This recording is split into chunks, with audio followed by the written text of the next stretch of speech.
ഏവർക്കും നമസ്കാരം. ശുഭകരമാകട്ടെ, ദിനം സന്തോഷകരമാവട്ടെ, സൗഖ്യകരമാകട്ടെ, അനുഭവങ്ങളും അനുഭൂതികളും നമ്മെ എവരെയും നയിക്കുമാറാകട്ടെ. ഒളിമ്പസ് സ്വാധ്യായത്തില്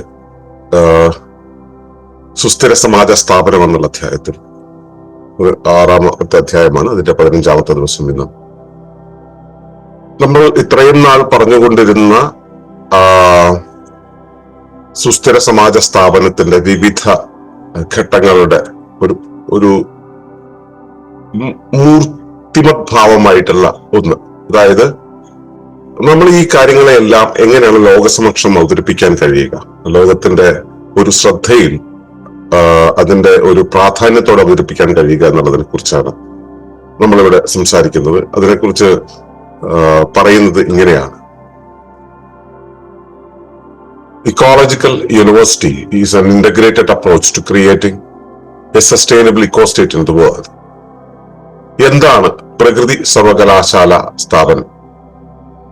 മൂർത്തവൽക്കരിക്കപ്പെട്ട ഒരു സുസ്ഥിര ജീവന മാതൃകയുടെ ദർശന, അംഗത്വ, ധന, പ്രഭാവ, സഹകരണ, വിപുലീകരണം ഒരുമിച്ച് സാധ്യമാകുന്ന പദ്ധതിയാണ് പ്രകൃതി സർവകലാശാല. നാം ചിട്ടയായി രൂപകൽപ്പന ചെയ്ത സുസ്ഥിര ജീവന സംസ്കാരത്തെ ലോകസമക്ഷം അവതരിപ്പിക്കുകയും വിവിധ പ്രസ്ഥാനങ്ങളുമായി പങ്കിടുകയും ആഗോള വിദ്യാഭ്യാസ സമ്പ്രദായത്തിന്റെ ഭാഗമായി വളർത്തിയെടുക്കുകയും ആണ് പ്രകൃതി സർവകലാശാല ലക്ഷ്യമാക്കുന്നത്. പ്രകൃതിയും മനുഷ്യനുള്ള പ്രകൃതിയും എന്തെന്ന് അടിസ്ഥാനപരമായി തുടങ്ങി ആഴപ്രകൃതി, പ്രകൃതി ആത്മീയത, പ്രകൃതി മനഃശാസ്ത്രം, പ്രകൃതി ജീവശാസ്ത്രം, പ്രകൃതി സാമൂഹ്യ ശാസ്ത്രം, വ്യവസ്ഥാ നിയമം എന്നിങ്ങനെ തിരശ്ചീന സമീപനമുള്ള പാരിസ്ഥിതിക വിഷയങ്ങളെയും സുസ്ഥിര ജീവനം, സുസ്ഥിര കൃഷി, സുസ്ഥിര ഗോത്ര ജീവിതം, ഇക്കോസ്റ്റേറ്റ് എന്നിങ്ങനെയുള്ള സമഗ്ര പ്രായോഗികതകളെയും കേന്ദ്ര വിഷയമാക്കുന്നതായിരിക്കണം ഈ ലോകോത്തര സർവകലാശാല. സാധാരണ ഹരിത ജീവന അന്വേഷികൾക്ക് മുതൽ ലോകത്ത് നിലവിലുള്ള മുഖ്യധാര സർവകലാശാലകളുടെ പരിസ്ഥിതി വിഭാഗങ്ങളിൽ നിന്നും പഠിച്ചിറങ്ങുന്നവർക്കും ഗവേഷകർക്കും വരെ മാർഗമോ ലക്ഷ്യമോ തന്നെയായി ഈ സർവകലാശാല മാറേണ്ടതുണ്ട്. എന്നാൽ വിഭവബലം ഉണ്ടാകും വരെ കാത്തു നിൽക്കാതെ ഈ സർവകലാശാല വിഷയങ്ങളെ ഒരു വ്യവസ്ഥാപിത സർവകലാശാലയുടെ ഭൗതിക ചട്ടക്കൂടുകൾ ഒന്നുമില്ലാതെ തന്നെ നടപ്പിലാക്കി തുടങ്ങിയ ലഘൂകൃത മുന്നേറ്റമാണ് ഡീപ് ഇക്കോളജിക്കൽ ഫെലോഷിപ്പ്. ഗ്രാമപദ്ധതി മൂർത്തവൽക്കരിക്കാനായാലും ഇല്ലെങ്കിലും ഈ പ്രകൃതി സർവകലാശാല ഗ്രാമപദ്ധതിയെ മൂർത്തവൽക്കരിക്കുമെന്ന് ഒളിമ്പസ് വിലയിരുത്തുന്നു. ഇതാണ് നമ്മുടെ ഇന്നത്തെ പാഠം. പ്രകൃതി സർവകലാശാല നമുക്ക് ഇതിന്റെ പഠിതാക്കൾക്കെല്ലാം ഒരു കേട്ടുപരിചയമുള്ളതായിരിക്കണം. ഇത് എന്താണ് അതുകൊണ്ട് ഉദ്ദേശിക്കുന്നത്? അതൊരു സമഗ്ര സമീപനമാണ്, അല്ലെ? ഒരു ഇക്കോസ്റ്റേറ്റ് എന്നുള്ള ആശയത്തെ നടപ്പിലാക്കാനുള്ള ഒരു സമഗ്ര സമീപനമാണ് എന്നാണ് നമ്മളിവിടെ തുടക്കത്തിൽ പറഞ്ഞത്. മൂർത്തവൽക്കരിക്കപ്പെട്ട ഒരു സുസ്ഥിര ജീവന മാതൃകയുടെ ദർശന, അംഗത്വ, ധന, പ്രഭാവ, സഹകരണ, വിപുലീകരണം ഒരുമിച്ച് സാധ്യമാകുന്ന പദ്ധതിയാണ് പ്രകൃതി സർവകലാശാല. അപ്പോ ഈ നമ്മൾ മുൻപോട്ട് വയ്ക്കുന്ന ഈ ആശയമുണ്ടല്ലോ, അതിന്റെ ദർശനമുണ്ടല്ലോ, ഈ ദർശനത്തെ ശരിയാം വിധം ഒരുവൻ പഠിക്കണമെങ്കിൽ ആ ദർശനത്തെ നമ്മൾ സാധാരണ ജീവിതത്തിന്റെ ഇടയിൽ നമ്മളിങ്ങനെ പറഞ്ഞുകൊണ്ടിരുന്നു കഴിഞ്ഞാൽ ആർക്കും അത് ബോധ്യമാവില്ല. അതിനൊരു സിസ്റ്റമാറ്റിക് സ്റ്റഡി ആവശ്യമാണ്. ആ സിസ്റ്റമാറ്റിക് സ്റ്റഡി എന്നുള്ളത് ഒരു സർവകലാശാല മാതൃകയിൽ മാത്രമേ നടപ്പിലാക്കുകയുള്ളൂ. അവിടെയാണ് അതിന്റെ ദർശനത്തെ, അതിന്റെ ഫിലോസഫിയെ, അതിന്റെ പ്രാക്ടിക്കാലിറ്റിയെ ഒക്കെ നമുക്ക് കൃത്യമായിട്ട് വിശദീകരിച്ച് ബോധ്യപ്പെടുത്താൻ കഴിയുക. അങ്ങനെ ബോധനം നടത്തപ്പെട്ട ഒരു കൂട്ടം വിദഗ്ധർ, പണ്ഡിതർ ഉണ്ടെങ്കിൽ മാത്രമാണ് ലോകത്ത് ഈ കാര്യത്തെ കൃത്യമായിട്ട് നമുക്ക് നിർവചിക്കാനും നിർണയിക്കാനും പ്രചരിപ്പിക്കാനും ഒക്കെ കഴിയുക. അപ്പോ അതിനു വേണ്ടിയുള്ള ഒരു പശ്ചാത്തലമാണ് ഇത്. ദർശനം എന്നുള്ള രീതിയിൽ അതിനെ വിപുലപ്പെടുത്താനുള്ള ഒരു പദ്ധതിയാണ് പ്രകൃതി സർവകലാശാല. അതുപോലെ തന്നെ ഇത്തരം ഒരു ദർശനവും ദൗത്യവും ഉണ്ടെന്ന് വെച്ച് കഴിഞ്ഞാൽ അതിനെ ഏറ്റെടുത്ത് അത് നടപ്പിലാക്കാനുള്ള ഒരു അംഗബലം നമുക്കുണ്ടാകേണ്ടതുണ്ട്. ഒരു സർവകലാശാല എന്ന് പറയുന്ന സമയത്ത് അതിനൊരു നിശ്ചിത കാലഘട്ടം അതിന്റെ പഠനത്തിലൂടെയും പ്രയോഗത്തിലൂടെയും പോകാനായിട്ട് കുറച്ചുപേർ തയ്യാറാകും. ആ തയ്യാറാകൽ എന്ന് പറയുന്നത് ഒരു സൈഡ് ബിസിനസ് ആയിട്ടല്ല, അതിനകത്തേക്ക് ഡെഡിക്കേറ്റ് ചെയ്ത് നിൽക്കാൻ ആളുകൾക്ക് കഴിയും. അങ്ങനെ കുറേയേറെ ആളുകൾ അതിനുവേണ്ടി നിൽക്കുന്ന സമയത്ത് മാത്രമേ ഈ പദ്ധതിയെല്ലാം മുൻപോട്ട് പോവുകയുള്ളൂ. അതിനുള്ള ഒരു പശ്ചാത്തലമായിട്ട്, അംഗത്വം ഉണ്ടാക്കാനുള്ള ഒരു പശ്ചാത്തലമായിട്ട് പ്രകൃതി സർവകലാശാലയ്ക്ക് കഴിയും. അതുപോലെ തന്നെ ഈ സർവകലാശാല എന്നുള്ള രീതിയിൽ ഒരു കാര്യത്തെ ചെയ്യുന്ന സമയത്ത് അതിനുവേണ്ടിയുള്ള ഫണ്ടിങ്, അതിനുവേണ്ടിയുള്ള മറ്റ് കുറേയേറെ കാര്യങ്ങൾ സർക്കാർ തലത്തിൽ നിന്നും മറ്റ് ഏജൻസികളിൽ നിന്നും അല്ലെങ്കിൽ പൊതുസമൂഹത്തിൽ നിന്നും നമുക്ക് കണ്ടെത്താൻ കഴിയും. അപ്പോ ഇവരുടെ സപ്പോർട്ടോടുകൂടി കാര്യങ്ങൾ ചെയ്യുന്ന സമയത്ത് ഒരു ഇക്കോ വില്ലേജ് ഉണ്ടാക്കുന്നതിനേക്കാളും അല്ലെങ്കിൽ സാധാരണ രീതിയിലുള്ള ഏതെങ്കിലും സംവിധാനങ്ങൾ മുൻപോട്ട് വയ്ക്കുന്നതിനേക്കാളും ഭംഗിയായിട്ട് നമുക്കിതിനെ കൊണ്ടു നടക്കാൻ കഴിയും. അതുപോലെ തന്നെ ഇതിന്റെ ഒരു പ്രസിദ്ധി എന്ന് പറയുന്ന ഒരു കാര്യം, ഇതിന്റെ ഒരു പ്രാധാന്യത്തെ കുറിച്ചുള്ള പ്രസിദ്ധി എന്ന് പറയുന്നതും ഒരു സർവകലാശാല എന്നുള്ള പേരിൽ വളരെ പെട്ടെന്ന് കഴിയും. ഇത് മാത്രമല്ല, മറ്റു പ്രസ്ഥാനങ്ങൾ, മറ്റു സംവിധാനങ്ങൾ, ഇവരുടെ സഹകരണം എന്നുള്ളതും ഈ സർവകലാശാലയുടെ കഴിയും. അതായത് ഈ നമ്മളെ സുസ്ഥിര ജീവന മാതൃക എന്ന് പറയുന്ന ആശയത്തെ മുൻപോട്ട് വയ്ക്കുമ്പോൾ അതിന്റെ എല്ലാ വിധത്തിലുള്ള സർവതോന്മുഖമായിട്ടുള്ള വിപുലീകരണം എന്ന് പറയുന്നത് സാധ്യമാകുന്ന ഒരു പ്ലാറ്റ്ഫോമാണ് പ്രകൃതി സർവകലാശാല എന്നുള്ളത്. നാം ചിട്ടയായി രൂപകൽപ്പന ചെയ്ത സുസ്ഥിര ജീവന സംസ്കാരത്തെ ലോകസമക്ഷം അവതരിപ്പിക്കുക എന്നുള്ള ഒരു പരിപാടി കൃത്യമായിട്ട് ഇതിൽ നിന്നും നടക്കും. വിവിധ പ്രസ്ഥാനങ്ങളുമായി പങ്കിടുക എന്നുള്ള ഒരു പരിപാടി കൃത്യമായിട്ട് നടക്കും. ആഗോള വിദ്യാഭ്യാസ സമ്പ്രദായത്തിന്റെ ഭാഗമായി വളർത്തിയെടുക്കുക എന്നുള്ള പരിപാടി നമുക്ക് ഇവിടെ നടക്കും. അപ്പൊ ഇതൊക്കെ തന്നെയാണ് ഇക്കോളജിക്കൽ സർവകലാശാല ലക്ഷ്യമാക്കുന്നത്.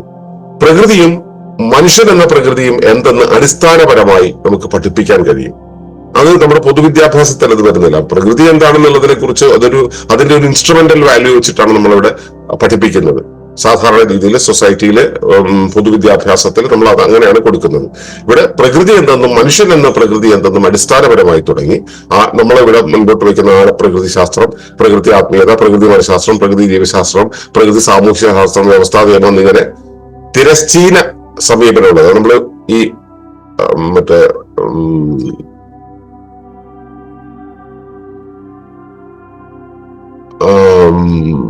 തിരശ്ചീന സമീപനമല്ല കേട്ടോ, അവിടെ ലംബ സമീപനമാണ്. ഞാനത് ഒരു തിരുത്തു വരുത്താറുണ്ട്. ലംബ സമീപനമുള്ള ഒരുപാട് വിഷയങ്ങൾ നമ്മളിവിടെ പഠിച്ചിട്ടുണ്ടല്ലോ. ആ ലംബ സമീപനമുള്ള വിഷയങ്ങളെ ഒക്കെ തന്നെ വെറും തിരശ്ചീന സമീപനത്തിന് പകരം ലംബ സമീപനമുള്ള ഒട്ടേറെ വിഷയങ്ങളെ പോലും നമുക്ക് അവിടെ പഠിപ്പിക്കാൻ കഴിയും. അതുപോലെ തന്നെ ഈ നമ്മള് സുസ്ഥിര ജീവനത്തിന് വേണ്ടിയുള്ള അതിന്റെ പ്രായോഗിക അവസ്ഥകളായിട്ടുള്ള ഈ ആദ്യത്തെ വിഷയം സുസ്ഥിര ജീവനമാണ്. അതുപോലെ തന്നെ സുസ്ഥിര കൃഷി, സുസ്ഥിര ഗോത്ര ജീവിതം, കമ്മ്യൂണിറ്റി ലിവിംഗ് എന്ന് പറയുന്നത്, ഇക്കോ സ്റ്റേറ്റ് എന്ന് പറയുന്നത്, അതിന്റെ ഭരണ സംവിധാനം എന്നിങ്ങനെയുള്ള, അതുപോലെ തന്നെ സിക്ലിക്കൽ ഇക്കോണമി തുടങ്ങിയ കാര്യങ്ങളൊക്കെ ഉണ്ടല്ലോ. ഇവയുടെ ഒരു സമഗ്ര പ്രായോഗികതകളെയും കേന്ദ്ര ആയിരിക്കണം ഈ ലോകോത്തര സർവകലാശാല. അപ്പൊ ഇത്തരം വിഷയങ്ങളുടെ ഇപ്പൊ പെർമാകൾച്ചർ എന്ന് പറയുന്ന ഒരു അവസ്ഥയെ നമ്മൾ പഠിപ്പിക്കാൻ സംവിധാനങ്ങളുണ്ട്.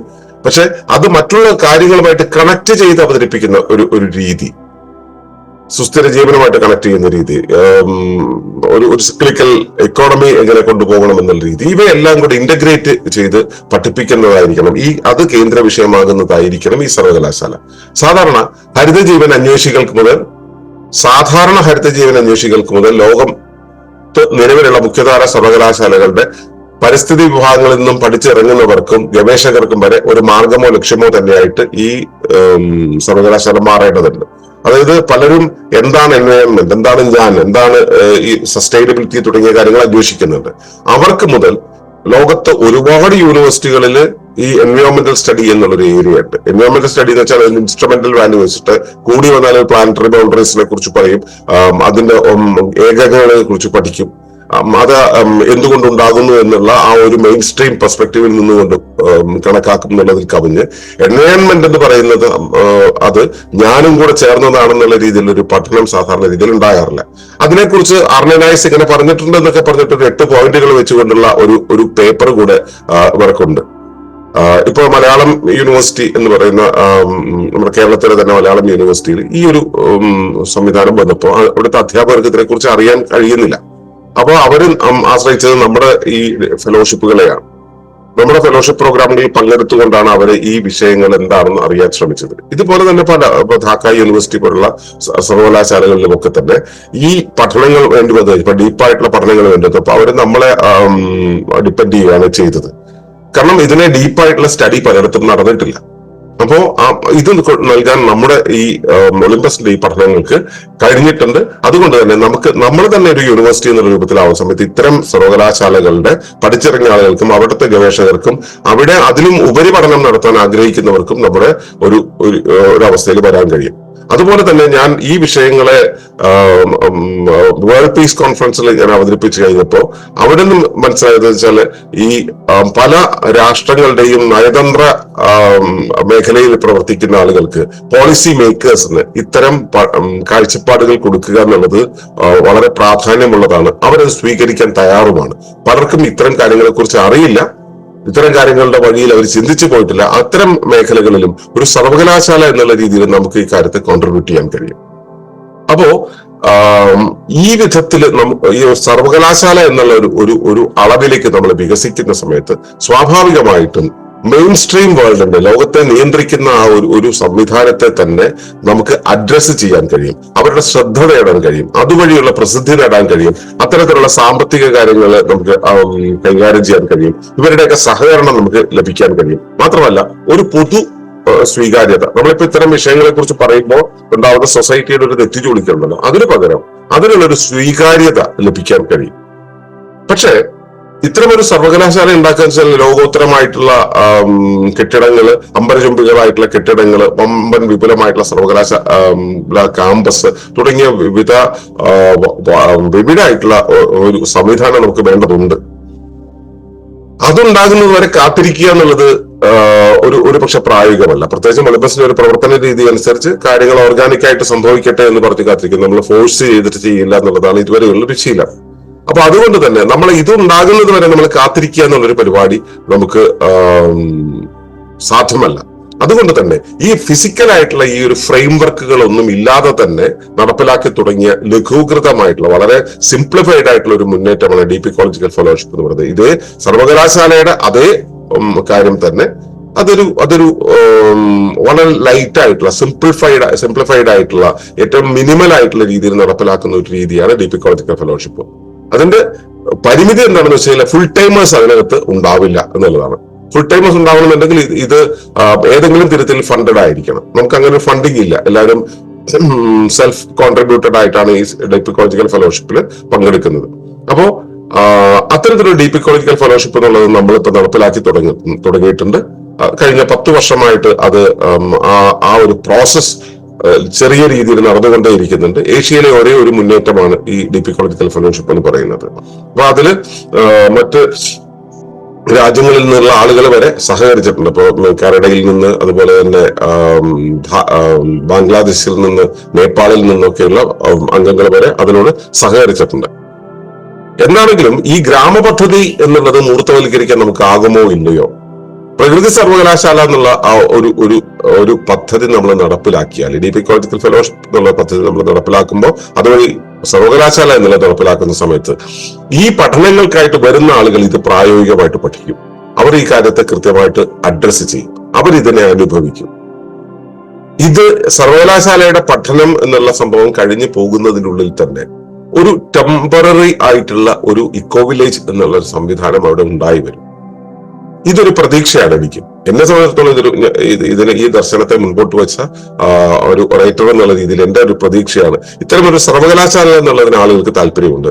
സർവകലാശാല നടപ്പിലാക്കുന്ന സമയത്ത് കുറെ പേർ വരികയും അതിനുവേണ്ടി താമസിക്കുകയും ഇത്തരത്തിലുള്ള കാര്യങ്ങൾ പ്രയോഗിക്കുകയും ഒക്കെ ചെയ്യുന്ന സമയത്ത് നിത്യജീവിതത്തിന്റെ ആ തിരക്കുകളിൽ നിന്നും മാറി ഇതിനു വേണ്ടി തന്നെ കൂടുതൽ ഡെഡിക്കേറ്റ് ചെയ്ത് നിൽക്കുന്ന സമയത്ത് ഈ നമ്മളിവിടെ വിഭാവനം ചെയ്യുന്ന ഒരു ഇക്കോ വില്ലേജ് എന്നുള്ളത് അവിടെ പതുക്കെ നടപ്പിലായി വരും.